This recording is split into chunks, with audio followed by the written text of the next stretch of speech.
সুপ্রিয় কুমিল্লা ভিক্টোরিয়া সরকারি কলেজ এবং অন্যান্য কলেজের একাদশ ও দ্বাদশ শ্রেণীর শিক্ষার্থীবৃন্দ, আশা করি সকলেই ভালো আছো, সুস্থ আছো এবং ঘরে আছো। আজ আমি তোমাদের সামনে হাজির হয়েছি একাদশ ও দ্বাদশ শ্রেণীর শিক্ষার্থীদের জন্য আইসিটি বিষয়ের তৃতীয় অধ্যায়ের ক্লাস নিয়ে। কুমিল্লা ভিক্টোরিয়া সরকারি কলেজের সুপ্রিয় একাদশ শ্রেণীর শিক্ষার্থীবৃন্দ, আজ তোমাদের সাথে আমি পরিচিত হব এই থার্ড চ্যাপ্টারের ক্লাসের মাধ্যমে। কেননা তোমরা ভর্তি হওয়ার পর থেকে সরাসরি কোনো ক্লাস আমরা নিতে পারিনি তোমাদের। আর এ পর্যন্ত আইসিটি বিষয়ের দুটো চ্যাপ্টারের ক্লাস তোমরা করেছো দুইজন শিক্ষকের কাছ থেকে। প্রথম চ্যাপ্টার করেছিলেন আমাদের ভিক্টোরিয়া কলেজের জনাব তপন ভট্টাচার্য স্যার, আর দ্বিতীয় চ্যাপ্টার করেছেন ভিক্টোরিয়া কলেজের শিপন মাহমুদ স্যার। আজ আমি তৃতীয় চ্যাপ্টারের ক্লাস নিয়ে তোমাদের সামনে হাজির হয়েছি। আমি আমার পরিচয় দিব, তার আগে তোমাদের সবাইকে শুভ সকাল। আজকের ক্লাসে আমি তোমাদের সবাইকে স্বাগত জানাচ্ছি। তো সুপ্রিয় শিক্ষার্থীবৃন্দ, দ্বাদশ শ্রেণীর শিক্ষার্থীরা তোমরা আমাকে চিনো, কিন্তু একাদশ শ্রেণীর শিক্ষার্থীরা তোমাদের সাথে এখনো আমি পরিচিত হইনি। আমি পরিচয় দিচ্ছি। আমার নাম জিতেন্দ্রনাথ তরফদার, সহযোগী অধ্যাপক, কুমিল্লা ভিক্টোরিয়া সরকারি কলেজ। আর তোমাদের আজকের আলোচ্য বিষয় হচ্ছে আইসিটি তৃতীয় অধ্যায়। তোমরা জানো তৃতীয় অধ্যায়ের সংখ্যা পদ্ধতি নিয়ে আলোচনা করব, তবে তার আগে আমি একটু আমার সম্পর্কে একটু তোমাদের একাদশ শ্রেণীর শিক্ষার্থীদের জন্য বলছি, আমার একটু সংক্ষিপ্ত পরিচয় দিচ্ছি, যেহেতু আজকে নতুন ক্লাস। আমি জিতেন্দ্রনাথ তরফদার, আমি ঢাকা ইউনিভার্সিটি থেকে অনার্স মাস্টার্স করেছি। আর ইন্ডিয়াতে আমি যখন পিএইচডি করছিলাম, পিএইচডি যদিও আমি শেষ করতে পারিনি, তখন আমি এরিনা মাল্টিমিডিয়া থেকে 2.5 বছরের আইসিটি গ্রাফিক্স ডিজাইনের উপর কোর্স করেছি। সেই হিসাবে তোমাদের আইসিটি পড়াই আমি। তো যখন কলেজে সরাসরি ক্লাস করব, তখন তোমাদের সাথে আমার বিস্তারিত কথা হবে এবং পরিচয় পর্ব বিস্তারিত আমাকে চিনতে পারবা। তো আজ কথা না বাড়িয়ে আমরা তোমাদের একাদশ এবং দ্বাদশ শ্রেণীর শিক্ষার্থীদের জন্য আইসিটি তৃতীয় অধ্যায়ের ক্লাস শুরু করছি। ক্লাস শুরুর আগে আমি তোমাদের কিছু ছবি দেখাতে চাই। ছবিগুলোর দিকে একটু লক্ষ্য করো প্রিয় শিক্ষার্থীরা। দেখো, প্রথমে দুটো ছবি আমাদের স্ক্রিনে ভেসে আসছে, ছবিগুলোর দিকে লক্ষ্য করো। এখানে কিছু এলোমেলো ভাবে কিছু সংখ্যা ছড়িয়ে ছিটিয়ে আছে। আরো দুটো ছবি দেখো, এখানেও কিছু সংখ্যা দেখা যাচ্ছে। আর এখানে দুটো এক দিয়ে কিছু ইমেজ বোঝানো হয়েছে। তাহলে এগুলো আসলে কিসের ছবি? তোমরা নিশ্চয়ই বুঝতে পারছো, এগুলো হচ্ছে সংখ্যার ছবি। সংখ্যা বোঝানোর জন্য এই ছবিগুলো ব্যবহার করা হচ্ছে। এরপরে তোমরা আরেকটা বিষয় লক্ষ্য করো, স্ক্রিনের দিকে লক্ষ্য করো। দেখো, কিছু সংখ্যা নাচানাচি করছে স্ক্রিনের মধ্যে। এই সংখ্যাগুলো মাধ্যমে তোমাদের নিশ্চয়ই বুঝতে পারছো যে আজকের দুটো, এর আগে ছবি দেখালাম 4টা ছবি, আর পরে কিছু সংখ্যা নাচানাচি। এর মাধ্যমে তোমরা নিশ্চয়ই অনুমান করতে পারছো যে আমাদের আজকের আলোচ্য বিষয় হচ্ছে সংখ্যা পদ্ধতি এবং এর প্রকারভেদ। সংখ্যা পদ্ধতি এবং একটা গুরুত্বপূর্ণ চ্যাপ্টার। প্রিয় শিক্ষার্থীরা, এর আগে তোমরা যে দুটো ক্লাস করেছো, যে দুটো অধ্যায়ের ক্লাস করেছো, প্রথম এবং দ্বিতীয় অধ্যায়ের ক্লাস, সেখানে আসলে সেই অধ্যায়ের আলোচ্য বিষয় তোমাদের কাছে হয়তো তেমন কঠিন মনে হয়নি। একটু একেবারে থিওরি ক্লাসের মতো, অন্যান্য বিষয়ের মতোই পড়লেই মুখস্থ করলে পড়লে পারা যায়, এরকম মনে হয়েছে। কিন্তু আইসিটি বিষয়ের তৃতীয় অধ্যায় এমন একটি অধ্যায় যেখানে গাণিতিক বিষয়গুলো রয়েছে। এই জন্য মূলত আইসিটি বিষয়ের গুরুত্বপূর্ণ বিষয়গুলো আলোচনা শুরু হয় তৃতীয় অধ্যায় থেকে। আর বিশেষ করে মানবিক এবং ব্যবসায় শিক্ষা বিভাগের শিক্ষার্থীরা, তোমাদের কাছে এই অধ্যায়টা বেশ কঠিন মনে হতে পারে। কিন্তু তোমরা যদি আমার প্রত্যেকটা ক্লাস মনোযোগ দিয়ে করো, তাহলে এই কঠিন বিষয়টাও আমি অত্যন্ত সহজ করে তোমাদের সামনে উপস্থাপন করার চেষ্টা করব। তাহলে তোমরা সহজেই কঠিন বিষয়টাকে সহজেই বুঝতে পারবে এবং পরীক্ষায় অ্যান্সার করতে পারবে, এটা আমার দৃঢ় বিশ্বাস। সুতরাং কথা না বাড়িয়ে আমরা আজকের আলোচ্য বিষয়ের আলোচনায় ফিরে যাই।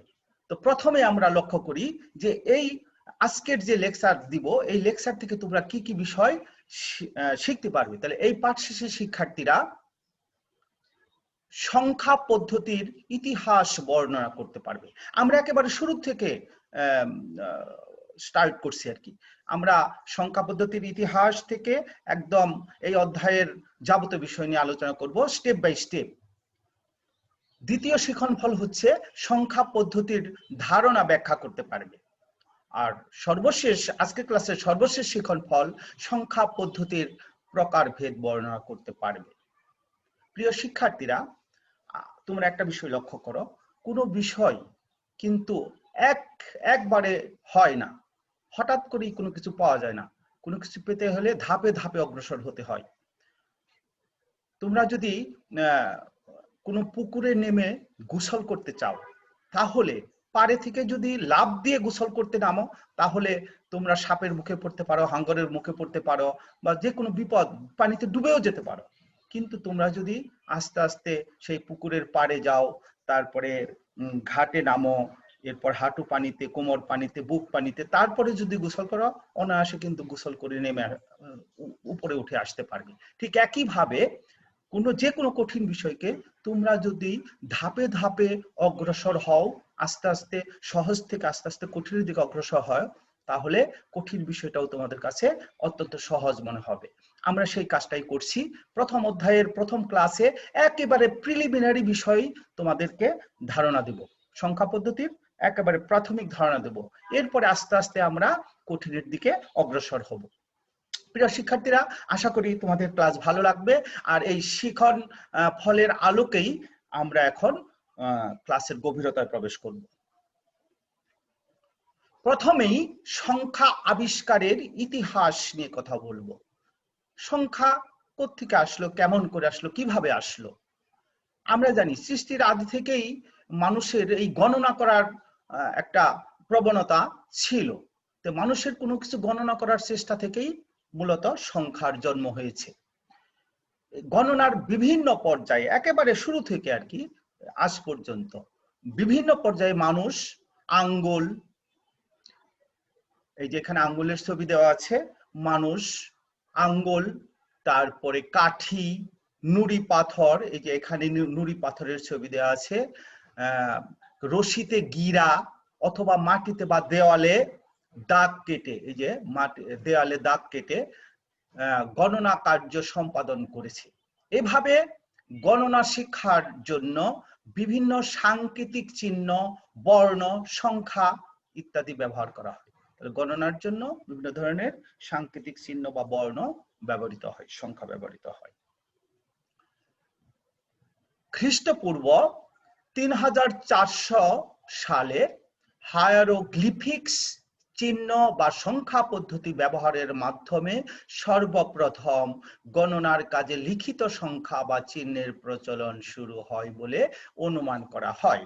হায়ারোগ্লিফিক্স সংখ্যা পদ্ধতি, এখানে দেখো প্রিয় শিক্ষার্থীরা, এখানে হায়ারোগ্লিফিক সংখ্যা পদ্ধতির কিছু সংকেত দেয়া হয়েছে। এখন এরপর আমরা হায়ারোগ্লিফিক্স সংখ্যা পদ্ধতি নিয়ে একটু পরে আমরা একটু দেখাবো কিভাবে ওটা হয়েছিল। এরপরে দেখো শুরু হয় মেয়ান পদ্ধতি। মেয়ান পদ্ধতিতে তারা ব্যবহার করতে একটি 20 ভিত্তিক সংখ্যা এবং 5 ভিত্তিক সংখ্যা পদ্ধতি। এখানে মেয়ান সংখ্যা পদ্ধতির একটা নমুনা বাম পাশের ইমেজে দেখানো হয়েছে। খ্রিস্টপূর্ব 3400 সালে রোমানদের নিজস্ব বর্ণমালা ব্যবহারের মাধ্যমে রোমান সংখ্যা পদ্ধতি চালু হয়। এই যে রোমান সংখ্যা দেখো 1 2 3 4, এভাবে রোমান 5, এভাবে রোমান সংখ্যা দেখানো হয়েছে। আর এখন আমাদের যে সংখ্যা 1 2 3 4, যে এটা বর্তমান সংখ্যা পদ্ধতি, আমরা এটা 1 ব্যবহার করি, রোমানরা এভাবে ব্যবহার করতো। 2 এখানে দুইটা দাগ, 3 আর এখানে রোমান সংখ্যা। এভাবে রোমানরা 3400 খ্রিস্টপূর্ব 3400 সালে রোমানদের নিজস্ব বর্ণমালা ছিল, এরকম সংখ্যা ব্যবহার করত। এরপর খ্রিস্টপূর্ব 4000 সালের দিকে ভারতবর্ষে 10 ভিত্তিক সংখ্যার প্রচলন হয় এবং আরবের পণ্ডিতেরা তাদের এই পদ্ধতির উপর ব্যাপক গবেষণা করে 10 ভিত্তিক সংখ্যা প্রকাশের কৌশল ও গণনার প্রবর্তন করে। এখানে এই যে খ্রিস্টপূর্ব 4000 সালের দিকে যে ভারতবর্ষে যে 10 ভিত্তিক সংখ্যা প্রচলন হয় তার এখানে নমুনা এই ছকের মাধ্যমে দেখানো হয়েছে। এখানে দেখো ব্রাহ্মী লিপিতে সংখ্যাগুলো ছিল এরকম, এই যে আড়াআড়ি ভাবে একটি দাগে 1, দুটো দাগে 2, তিনটে দাগে 3, তারপর প্লাস চিহ্ন, এভাবে ব্রাহ্মী লিপিতে ছিল। হিন্দু লিপি তোমরা জানো মূলত সংস্কৃত ভাষাকে হিন্দু লিপি বলা হচ্ছে। সংস্কৃত ভাষায় 0, 1, 2, 3, 4 এগুলা এভাবে লেখা হয়। অ্যারাবিকে এভাবে লেখা হয়, অ্যারাবিক সংখ্যা এগুলো। আর মিডাইভেল অর্থাৎ মধ্যযুগে সংখ্যা এভাবে লেখা হতো। আর বর্তমান আধুনিক যুগে সংখ্যাগুলো 1, 2, 3, 4, 0 থেকে 9 পর্যন্ত এভাবে লেখা হয়। এগুলো দিয়ে মূলত সংখ্যা সৃষ্টি হয়, সংখ্যাগুলো লেখা হয়। এরপর দেখো দার্শনিক অ্যারিস্টটল সর্বপ্রথম অসীম সংখ্যার সংকেত প্রচলন করে এটি দিয়ে, এই যে আলফা, এটা অসীমের সংকেত, অসীমের সংকেত এটা দিয়ে প্রকাশ করেন সর্বপ্রথম গ্রিক দার্শনিক অ্যারিস্টটল। আর প্রাচীন ভারতীয় গণিতবিদ পিঙ্গালা শূন্য আবিষ্কারের মাধ্যমে খ্রিস্টপূর্ব 3য় শতাব্দীতে প্রথম বাইনারি সংখ্যা পদ্ধতির ধারণা দেন। খ্রিস্টপূর্ব 3য় শতাব্দীতে ভারতীয় গণিতবিদ পিঙ্গালা শূন্য আবিষ্কার করেন আর শূন্যের মাধ্যমেই বাইনারি সংখ্যা পদ্ধতির ধারণা দিতে সক্ষম হন তিনি। এই যে প্রিয় শিক্ষার্থীরা, আমরা এত সময় সংখ্যা আবিষ্কারের ইতিহাস জানলাম, কিভাবে সংখ্যা বর্তমান সময় পর্যন্ত এসেছে তার একটা ইতিহাস জানার চেষ্টা করেছি আগের ক্লাসে। এখন এই সংখ্যা বলতে আসলে কি, সংখ্যা পদ্ধতি কি, সংখ্যা পদ্ধতি কি জিনিস? আমরা আইসিটি হোক বা যে কোনো বিষয়ে হোক, সৃজনশীল পদ্ধতিতে দুটো প্রশ্নের উত্তর খুব ভালোভাবে তোমরা আয়ত্তে আনবে। সেই প্রশ্ন দুটো হচ্ছে কি এবং কেন।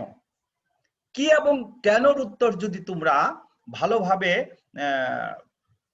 আয়ত্ত করতে পারো বা তৈরি করে রাখতে পারো, তাহলে তোমরা সৃজনশীল পদ্ধতির 4টি প্রশ্নের উত্তরই খুব সুন্দরভাবে দিতে পারো। কিটা হচ্ছে জ্ঞান, আর কেনটা হচ্ছে তোমাদের অনুধাবন প্রবণতা, অনুধাবন জ্ঞান, অনুধাবন করতে সাহায্য করে কেনর উত্তর যদি জানো। আর জ্ঞান এবং অনুধাবন যদি সঠিক হয় তাহলে প্রয়োগ এবং উচ্চতর দক্ষতার প্রশ্ন তোমরা নিজেদের মতো করে অবশ্যই সুন্দর করে লিখতে পারবে। এই জন্য আমি সব সময় ক্লাসে বলি যে সৃজনশীল পদ্ধতিতে মাত্র দুটো প্রশ্নের উত্তর শিখবে। যে কোনো বিষয় যখন জানবে তার দুটো বিষয় খুব সুন্দর করে শিখবে, সেটা একটা হচ্ছে কি আর একটা হচ্ছে কেন। এই দুটো প্রশ্নের উত্তর তোমরা জানবে। তাহলে আমরা প্রথমে সংখ্যা পদ্ধতি কি এবং কেন প্রয়োজন সেটা জানার চেষ্টা করব। দেখো, বিভিন্ন সাংকেতিক চিহ্ন বা মৌলিক চিহ্ন বা অঙ্ক, যাকে ডিজিট বলা হয়, অঙ্ক বা ডিজিট ব্যবহার করে সংখ্যা লেখা ও প্রকাশ করার পদ্ধতিকে সংখ্যা পদ্ধতি বলা হয়, যাকে ইংরেজিতে বলা হয় নাম্বার সিস্টেম। সংখ্যা পদ্ধতির সাহায্যে সহজে সংখ্যা গণনা ও প্রকাশ করা যায়। দৈনন্দিন জীবনের বিভিন্ন হিসাব নিকাশ বা গণনা করার জন্য মূলত সংখ্যা পদ্ধতি ব্যবহার করে। তাহলে কেন সংখ্যা পদ্ধতির কেন প্রয়োজন হয়? দৈনন্দিন জীবনে বিভিন্ন হিসাব নিকাশ বা গণনা করার জন্যই মূলত সংখ্যা পদ্ধতি ব্যবহার করা হয়। এছাড়াও আমরা এই অধ্যায়ে সংখ্যা পদ্ধতির মাধ্যমে বিভিন্ন ডিজিটাল ডিভাইসও আমরা পরবর্তী আলোচনা আমরা করব শেষের দিকে। তো তার আগে আমরা সংখ্যা পদ্ধতির প্রাথমিক আলোচনায় সীমাবদ্ধ রাখবো আজকের আলোচনাটা। তাহলে প্রিয় শিক্ষার্থীরা, তোমরা সংখ্যা পদ্ধতি কি এবং কেন প্রয়োজন সে বিষয়ে অবশ্যই বুঝতে পেরেছো আশা করি। এখন সংখ্যা সংশ্লিষ্ট গুরুত্বপূর্ণ কয়েকটি বিষয় নিয়ে কথা বলবো, যে বিষয়গুলো জানা থাকলে তোমার এই অধ্যায়ের সবগুলো ক্লাস বুঝতে খুবই সুবিধা হবে। কেননা এই বিষয়গুলো জানা না থাকলে তোমরা অনেক বিষয়ই বুঝতে পারবে না। এই জন্য সংখ্যা সংশ্লিষ্ট কয়েকটি গুরুত্বপূর্ণ বিষয় সম্পর্কে আমরা প্রথমে জেনে নিব। প্রথম বিষয়টি হচ্ছে ডিজিট বা অঙ্ক কি জিনিস। ডিজিট বা অঙ্ক বলতে কি বোঝায়? দেখো, সংখ্যা তৈরির ক্ষুদ্রতম প্রতীকী হচ্ছে ডিজিট বা অঙ্ক।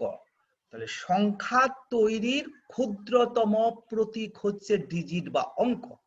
যেমন দশমিক সংখ্যার দশমিক সংখ্যার সাথে আমরা একেবারে শিক্ষা জীবনের শুরু থেকে পরিচিত। একদম ক্লাস 1-এ যখন তোমরা গণনা শিখেছ তখনই কিন্তু 1, 2, 3 এরকম গণনা শিখেছ।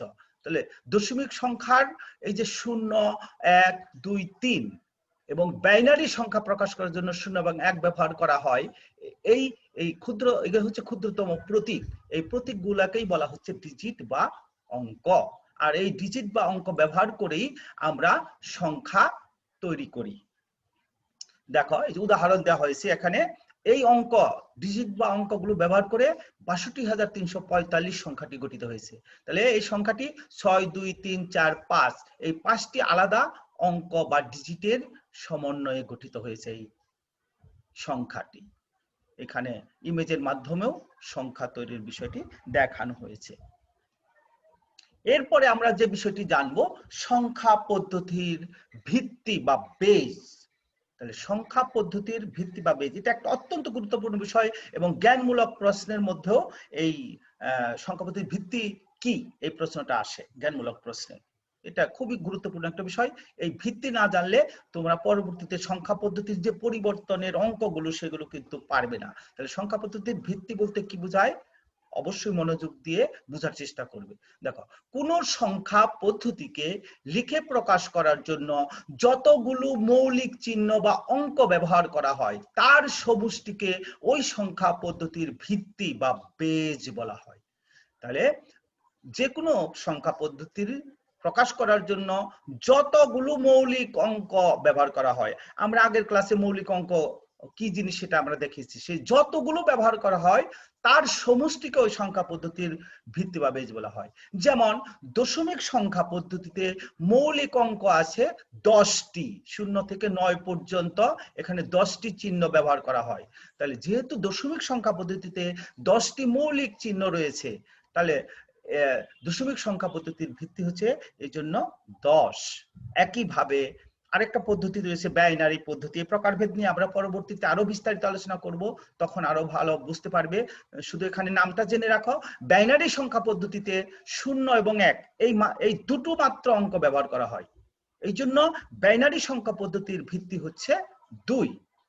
একইভাবে অক্টাল সংখ্যা পদ্ধতির ভিত্তি হচ্ছে 8, কেননা এখানে 0 থেকে 7 পর্যন্ত 8টি মৌলিক অঙ্ক ব্যবহৃত হয়। এই জন্য অক্টাল সংখ্যা পদ্ধতির ভিত্তি হচ্ছে 8। তাহলে সংখ্যা পদ্ধতির ভিত্তি বা বেস বলতে কি বোঝায় তোমরা অবশ্যই বুঝতে পেরেছ।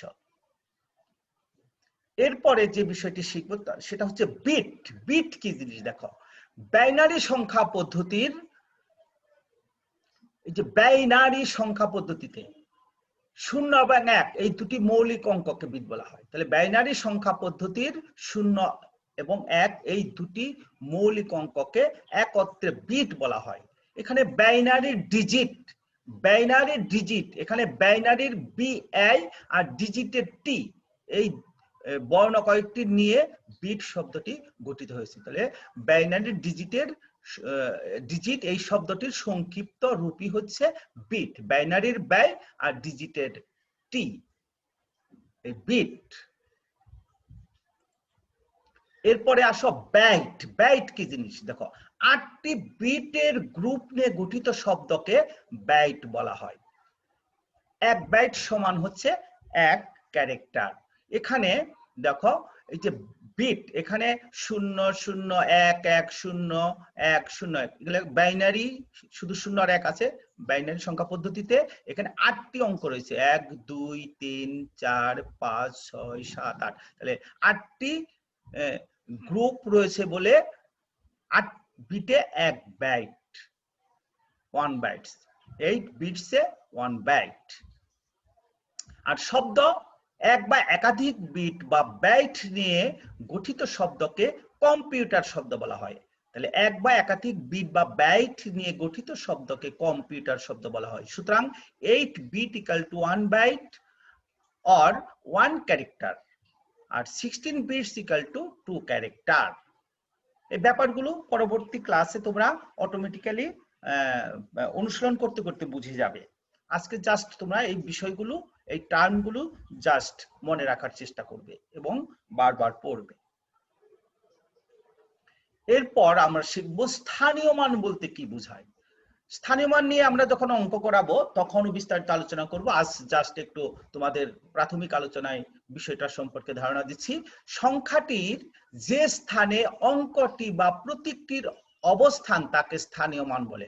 অর্থাৎ সংখ্যায় ব্যবহৃত কোনো অঙ্ক তার অবস্থানের জন্য যে মান প্রকাশ করে তাকে তার স্থানীয় মান বলে।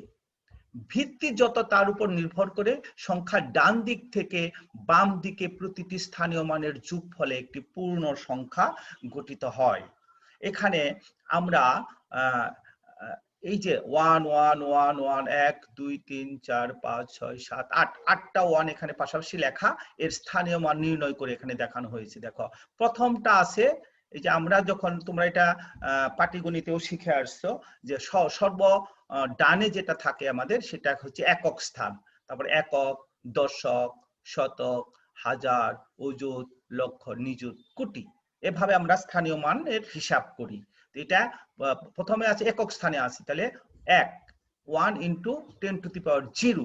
তোমরা জানো যে কোনো জিনিসের পাওয়ার যদি 0 হয় তার মান হয় 1, তার মানে 1 ইন্টু 1, এখানে এই যে 1 একক, তারপরে 10 টু দি পাওয়ার 1, তাহলে 1 এর মান তো 10, 10 1ই 10ই হবে, তাহলে 1 into 10 equal to 10, 10 to the power 4 মানে 10 10 100, তাহলে 1 ইন্টু 100 100 হচ্ছে, তাহলে একক 10। এখানে স্থানীয় মান বের করে দেখানো হয়েছে। তাহলে যে কোনো সংখ্যার গঠন এভাবে তার ভিত্তির উপর নির্ভর করে গঠিত হয়। সুপ্রিয় শিক্ষার্থীরা, আমরা সংখ্যা পদ্ধতি আলোচনা করতে গিয়ে যে বিষয়গুলো আমাদের মনে রাখা প্রয়োজন সেগুলো একটু কথা বললাম। এখন আমরা সংখ্যা পদ্ধতির প্রকারভেদ নিয়ে আলোচনা করব। কত ধরনের সংখ্যা পদ্ধতি, কয় প্রকার, সেটা নিয়ে একটু কথা বলবো। অত্যন্ত গুরুত্বপূর্ণ আজকের আলোচনাটা, একদম প্রথম আলোচনা, এই জন্য তোমরা ধাপে ধাপে যদি অগ্রসর হও, এই আলোচনাকে যদি অবহেলা করো তাহলে পরবর্তী আলোচনা, পরবর্তী বিষয়গুলো কিন্তু বুঝতে কষ্ট হবে। আর যদি তোমার প্রত্যেকটা আলোচনাকে গুরুত্ব দিয়ে বোঝার চেষ্টা করো, দেখবে কোনো বিষয় কঠিন মনে হবে না, সবকিছু সহজ, জলের মতো সহজ।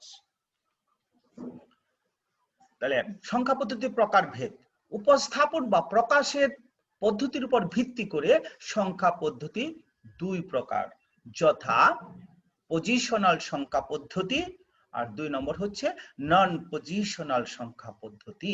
তাহলে অবস্থানের উপর ভিত্তি করে, সংখ্যার অবস্থানের উপর ভিত্তি করে সংখ্যা পদ্ধতি 2 ধরনের প্রধানত। একটা হচ্ছে পজিশনাল সংখ্যা পদ্ধতি আর একটা হচ্ছে নন পজিশনাল সংখ্যা পদ্ধতি। আমরা এই ক্লাসিফিকেশনটা একটু রেখাচিত্রের মাধ্যমে একটু দেখিয়েছি। দেখো প্রথমে সংখ্যা পদ্ধতি, এটা 2 প্রকার, একটা হচ্ছে পজিশনাল সংখ্যা পদ্ধতি আর একটা হচ্ছে নন পজিশনাল সংখ্যা পদ্ধতি।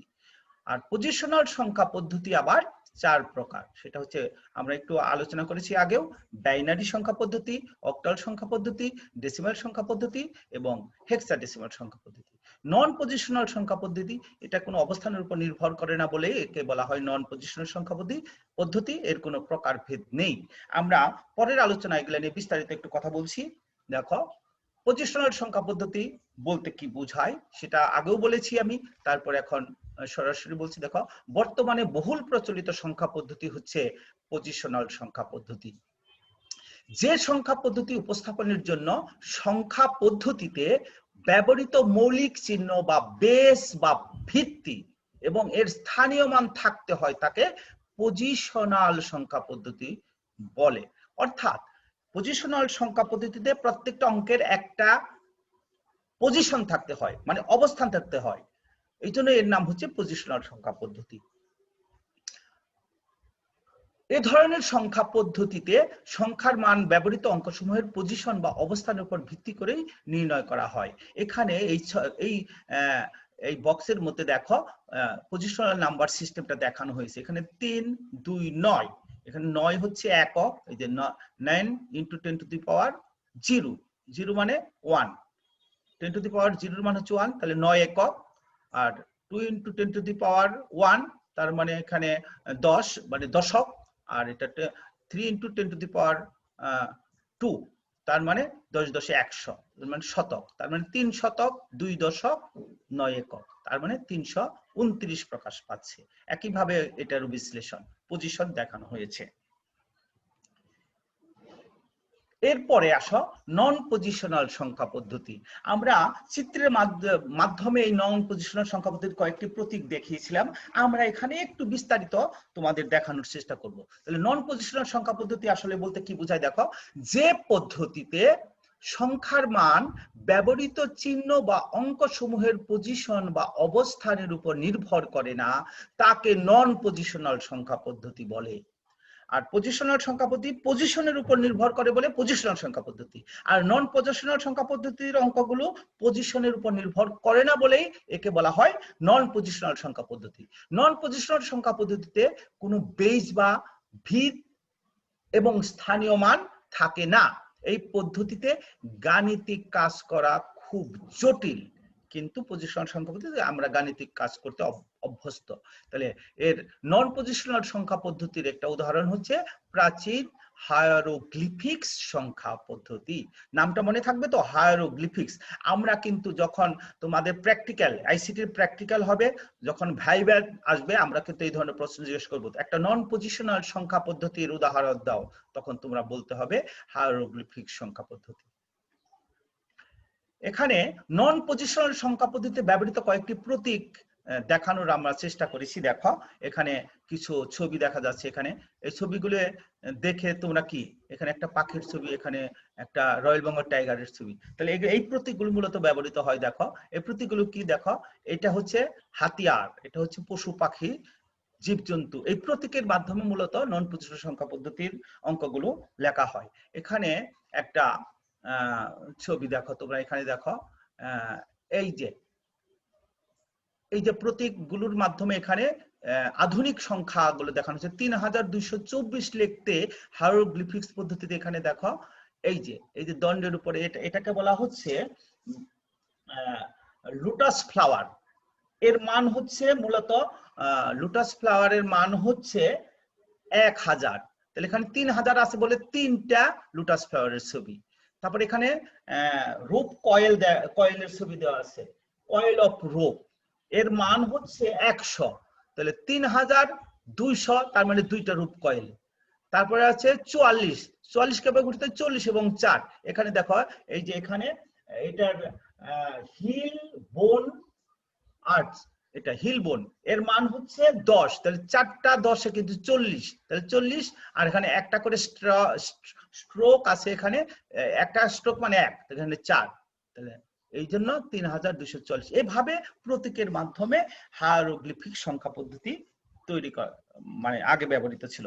বর্তমানে এই পদ্ধতিটি একেবারেই ব্যবহার হয় না, এই জন্য সিলেবাসেও এটা নিয়ে আর বিস্তারিত আলোচনা করা হয়নি। জাস্ট তোমরা নামটা মনে রাখলেই হবে। হায়ারোগ্লিফিক সংখ্যা পদ্ধতিতে ব্যবহৃত প্রতীকের কয়েকটি অর্থ তারপরেও আমি তোমাদের দেখাচ্ছি। দেখো এখানে এই যে একটু আগে যে দেখালাম, একটা দাগে এটা স্ট্রোক বলা হয়। একটা স্ট্রোক মানে 1, 2টা স্ট্রোক থাকলে 2, 3টা স্ট্রোক থাকলে 3, এভাবে। এখানে হিল বোন দেখানো হয়েছে, এর মান হচ্ছে 10। কয়েলড রোপ এর মান হচ্ছে 100। লোটাস ফ্লাওয়ার এর মান হচ্ছে 1000। পয়েন্টেড ফিঙ্গার এর মান হচ্ছে 10,000। ট্যাডপোল এর মান হচ্ছে 100,000। আর স্ক্রাইব বা অ্যাস্টনিশ ম্যান এর মান হচ্ছে 1 লক্ষ। এভাবে এখানেও তাই দেখানো হয়েছে। প্রিয় শিক্ষার্থীরা, আমরা হায়ারোগ্লিফিক্স সংখ্যা পদ্ধতি নিয়ে আর বেশি কথা বলবো না, কেননা এটা নিয়ে বিস্তারিত আলোচনার কোনো সুযোগ নাই, এবং তোমাদের জাস্ট কৌতূহল মেটানোর জন্য আমি একটু বিস্তারিত আলোচনা করেছি, আর কিছুই নয়। এরপরে পজিশনাল সংখ্যা পদ্ধতির প্রকারভেদ। হায়ারোগ্লিফিক সংখ্যা পদ্ধতির কোনো প্রকারভেদ নেই, আমরা অর্থাৎ নন পজিশনাল সংখ্যা পদ্ধতির কোনো প্রকারভেদ নেই বা আমাদের দরকারও নেই এটা জানার। এখন পজিশনাল সংখ্যা পদ্ধতির প্রকারভেদ নিয়ে কথা বলবো। সংখ্যা পদ্ধতির বেস বা ভিত্তির উপর নির্ভর করে পজিশনাল সংখ্যা পদ্ধতি আবার 4 প্রকার। আমরা সংখ্যা পদ্ধতিকে প্রথমে দুই ভাগে বিভক্ত করেছি, একটা হচ্ছে পজিশনাল সংখ্যা পদ্ধতি আর একটা নন পজিশনাল সংখ্যা পদ্ধতি। নন পজিশনাল সংখ্যা পদ্ধতির উদাহরণ হচ্ছে হায়ারোগ্লিফিক সংখ্যা পদ্ধতি। আর পজিশনাল সংখ্যা পদ্ধতি তার বেস বা ভিত্তির উপর নির্ভর করে 4 ধরনের রয়েছে। কি কি আছে আমরা একটু দেখে নেই। যথা 1 নম্বর হচ্ছে দশমিক বা ডেসিমাল সংখ্যা পদ্ধতি। এখন দশমিক আর ডেসিমাল সংখ্যা পদ্ধতি কি জিনিস? এই দশমিক বা ডেসিমাল সংখ্যা পদ্ধতির সাথে তোমরা সবাই পরিচিত, কেননা ক্লাস 1 থেকে একেবারে শিক্ষা জীবনের শুরু থেকে তোমরা এই 1 2 3 এই অঙ্কগুলো শিখে আসছো। এই জন্য এই পদ্ধতির সাথে আমরা সবাই কম বেশি পরিচিত। তাহলে দশমিক বা ডেসিমাল সংখ্যা পদ্ধতি কাকে বলে? যে সংখ্যা পদ্ধতির ভিত্তি 10 তাকে দশমিক সংখ্যা পদ্ধতি। ভিত্তি বা বেস কাকে বলে আমরা আগেই বলেছি যে কোনো সংখ্যা পদ্ধতিতে যে মৌলিক যে কয়টি সংখ্যা আছে তার সমষ্টিকে বলা হয় ওই সংখ্যা পদ্ধতির বেস বা ভিত্তি। দশমিক বা ডেসিমাল সংখ্যা পদ্ধতির মৌলিক অঙ্ক রয়েছে 10টি, 0 থেকে 9 পর্যন্ত। এই যে এখানে দেখো, এই পদ্ধতিতে 0 থেকে 9 পর্যন্ত মোট 10টি মৌলিক অঙ্ক রয়েছে, এই জন্য এর ভিত্তি হচ্ছে 10। আর এই সংখ্যা পদ্ধতিতে আরেক নাম হচ্ছে হিন্দু আরবীয় সংখ্যা পদ্ধতি। এই পদ্ধতিতে রেডিক্স পয়েন্ট দিয়ে প্রতিটি সংখ্যাকে পূর্ণাংশ এবং ভগ্নাংশ এই দুই ভাগে বিভক্ত করা হয়। রেডিক্স পয়েন্ট দেখো, আমরা জানি দশমিক পদ্ধতিতে দুই ধরনের আছে। আমরা অনেক সময় 1.5 দেড় লিখতে এভাবে ব্যবহার করি। যে পয়েন্ট মানে দশমিক সংখ্যাকে এখানে বলা হচ্ছে রেডিক্স পয়েন্ট। দশমিক সংখ্যার আগের অংশকে বলা হয় পূর্ণ সংখ্যা, আর দশমিক সংখ্যার পরের অঙ্কগুলোকে বলা হয় ভগ্ন সংখ্যা, পরের সংখ্যাকে বলা হয় ভগ্ন সংখ্যা। তাহলে দশমিক সংখ্যা পদ্ধতিতে রেডিক্স পয়েন্ট দিয়ে প্রতিটি সংখ্যাকে পূর্ণাংশ এবং ভগ্নাংশ এই দুই ভাগে বিভক্ত করা হয়। তাহলে দশমিক সংখ্যা পদ্ধতি কি জিনিস এবং এর বেস বা ভিত্তি কত সেটা তোমরা অবশ্যই বুঝতে পেরেছো। এরপরে আসো বাইনারি সংখ্যা পদ্ধতি। বাইনারি সংখ্যা পদ্ধতি, বাইনারি সংখ্যা পদ্ধতির অঙ্ককে বলা হয় বিট। 0 এবং 1 এই দুটি অঙ্ক রয়েছে বলে এর বেজ হচ্ছে 2। তাহলে যে সংখ্যা পদ্ধতির বেজ হচ্ছে 2 তাকে বাইনারি সংখ্যা পদ্ধতি বলা হয়। এই পদ্ধতিতে 0 ও 1 এই দুটি মৌলিক অঙ্ক রয়েছে। এই পদ্ধতি একটি সরলতম সংখ্যা পদ্ধতি। এই পদ্ধতির বিট 0 এবং 1 দুটিকে সহজ ইলেকট্রনিক উপায়ে নির্দিষ্ট করা সম্ভব বলে কম্পিউটার সহ বিভিন্ন ইলেকট্রনিক যন্ত্রে এই পদ্ধতি ব্যবহৃত হয়। তার মানে কম্পিউটার সহ যাবতীয় যে ক্যালকুলেটর বলো, তারপরে অন্যান্য যত ইলেকট্রনিক যন্ত্র আছে সব যন্ত্রে মূলত এই বাইনারি সংখ্যা পদ্ধতি ব্যবহৃত হয়। এর উদাহরণ হচ্ছে দেখো 1 1 0 0 1 1। এই যে আমরা ব্র্যাকেট দিয়ে 2 এই ভিত্তিটা এর বেস যে 2 এটা প্রকাশ করছি, বাইনারি সংখ্যা পদ্ধতির অঙ্ক এটা প্রকাশ করছি। তাহলে এটা একটি বাইনারি সংখ্যা। তোমরা নিশ্চয়ই বুঝতে পারছো যে বেস বা ভিত্তির উপর নির্ভর করে সংখ্যা পদ্ধতি যে 4 প্রকারের কথা বলা হয়েছে। দশমিক সংখ্যা পদ্ধতিতে বেস 10টি বলে একে দশমিক সংখ্যা পদ্ধতি বলা হয়, আর বাইনারি সংখ্যা পদ্ধতির বেস বা ভিত্তি 2 বলে একে বলা হয় বাইনারি সংখ্যা পদ্ধতি। আর এই 0 এবং 1 এই দুটো ডিজিটকে একত্রে বলা হয় বিট। এরপরে আসো অক্টাল সংখ্যা পদ্ধতি। যে সংখ্যা পদ্ধতির ভিত্তি 8 তাকে অক্টাল সংখ্যা পদ্ধতি বলে। এই পদ্ধতিতে 0 থেকে 7 পর্যন্ত মোট 8টি মৌলিক অঙ্ক আছে। যেহেতু 8টি মৌলিক অঙ্ক আছে এই জন্য অক্টাল সংখ্যা পদ্ধতির বেস বা ভিত হচ্ছে 8। আধুনিক কম্পিউটার উন্নয়নের প্রাথমিক অবস্থায় এই পদ্ধতি ব্যবহার করা হতো, যেমন 2 1 3 7। এটা একটা অক্টাল সংখ্যা। এখানে যদি 8 থাকতো তাহলে কিন্তু এটা অক্টাল সংখ্যা হতো না, কেননা অক্টাল সংখ্যা পদ্ধতিতে 0 থেকে 7 পর্যন্ত সংখ্যাই সীমাবদ্ধ। এর বেশি থাকলে সেটা অক্টাল সংখ্যা পদ্ধতির অঙ্ক নয়। এরপরে সর্বশেষ সংখ্যা পদ্ধতি, এর নাম হচ্ছে হেক্সাডেসিমাল সংখ্যা পদ্ধতি। হেক্সাডেসিমাল সংখ্যা, তাহলে হেক্সাডেসিমাল সংখ্যা পদ্ধতি বলতে কি বোঝায়? যে সংখ্যা পদ্ধতির বেজ হচ্ছে 16 তাকে হেক্সাডেসিমাল সংখ্যা পদ্ধতি বলে। এই পদ্ধতিতে মোট 16টি মৌলিক চিহ্ন বা অঙ্ক আছে। যেহেতু 16টি মৌলিক চিহ্ন বা অঙ্ক আছে, এই জন্য এর বেস বা ভিত্তি হচ্ছে 16। তাহলে কি কি যে 16টি অঙ্ক রয়েছে বা সংখ্যা রয়েছে সেগুলো হচ্ছে 0 থেকে 9 পর্যন্ত দশমিক সংখ্যা পদ্ধতির 10টা অঙ্ক, এবং এরপরে 10 না বলে 10-এর পরিবর্তে আমরা এ, 11-এর পরিবর্তে বি, 12-এর পরিবর্তে সি, 13-এর পরিবর্তে ডি, 14-এর পরিবর্তে ই, 15-এর পরিবর্তে এফ। তার মানে এই কয়েকটি ক্যারেক্টার, 6টি ক্যারেক্টার, 10টি অঙ্ক এবং 6টি ক্যারেক্টার নিয়ে মোট 16টি মৌলিক অঙ্ক রয়েছে হেক্সাডেসিমাল সংখ্যা পদ্ধতি। এই জন্য একে বলা হচ্ছে হেক্সাডেসিমাল সংখ্যা পদ্ধতি। এখানে দেখো এই যে আঙ্গুল এখানে দেখানো হয়েছে 0 1 2 3 4 5 6 7 8 9। এখানে 10-এর পরিবর্তে 11-এর পরিবর্তে বি, সি, ডি, ই, এফ পর্যন্ত এই 16টি মৌলিক চিহ্নের মাধ্যমে হেক্সাডেসিমাল সংখ্যা পদ্ধতি গঠিত। এখন প্রিয় শিক্ষার্থীরা, আমরা আজকের ক্লাসের আলোচনার শেষ পর্যায়ে চলে এসেছি।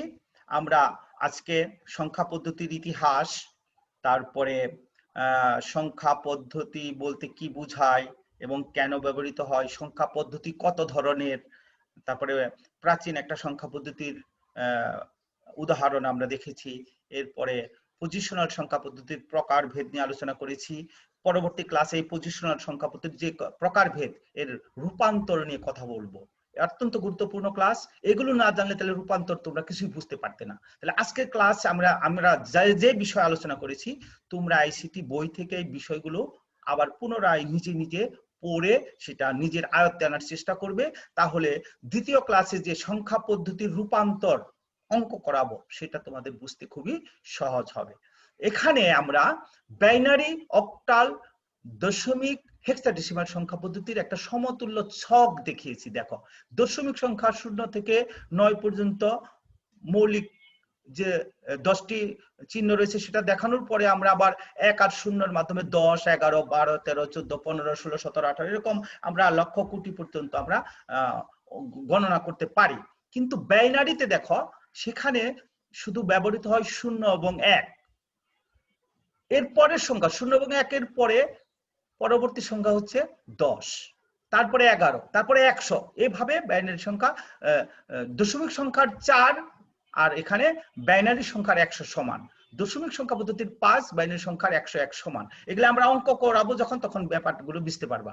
এদিকে আবার দেখো 0 এবং 1 কিন্তু 4টা সংখ্যা পদ্ধতি আছে, কিন্তু তার পরবর্তীতে বাইনারির ক্ষেত্রে এটা 10, 2-এর পরিবর্তে 10 হয়ে গেছে। কিন্তু অক্টাল এবং হেক্সাডেসিমাল সংখ্যা 2 বা 9 পর্যন্ত, 7 পর্যন্ত অক্টাল পর্যন্ত ঠিক আছে, আর হেক্সাডেসিমালে 9 পর্যন্ত ঠিক আছে।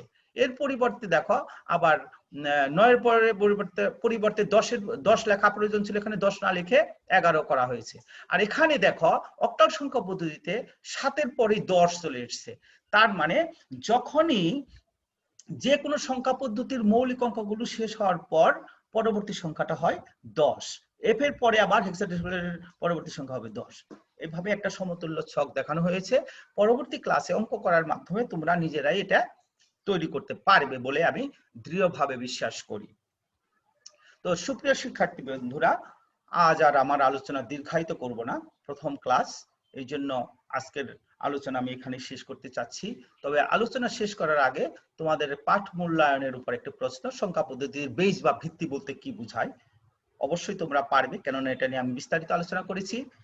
আর এরপর একটা তোমাদের বাড়ির কাজ দিয়েছি। দেখো, বাড়ির কাজটা অবশ্যই তোমরা এই প্যান্ডেমিক সিচুয়েশনে বসে বসে এটা আয়ত্ত করার চেষ্টা করবে।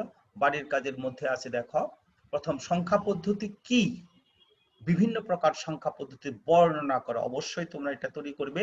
আরেকটা বাড়ির কাজ দিয়েছি, 0 থেকে 20 পর্যন্ত দশমিক সংখ্যার সমতুল্য বাইনারি, অক্টাল ও হেক্সাডেসিমাল সংখ্যা লিখে আনবে, যেটা একদম ক্লাসের শেষ পর্যায়ে আমরা একটা ছকের মাধ্যমে দেখিয়েছি।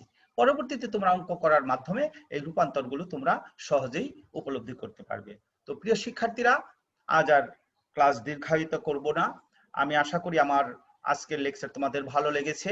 যদি ভালো লেগে থাকে তাহলে অবশ্যই কমেন্টস বক্সে লাইক বা কমেন্টস করে জানাবে।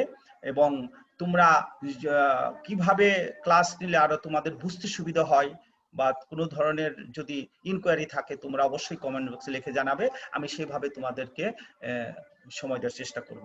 তো প্রিয় শিক্ষার্থীরা, তো সব শেষে তোমাদের সকলের সুস্বাস্থ্য এবং সুন্দর ভবিষ্যৎ কামনা করে আজকের ক্লাস এখানে শেষ করছি।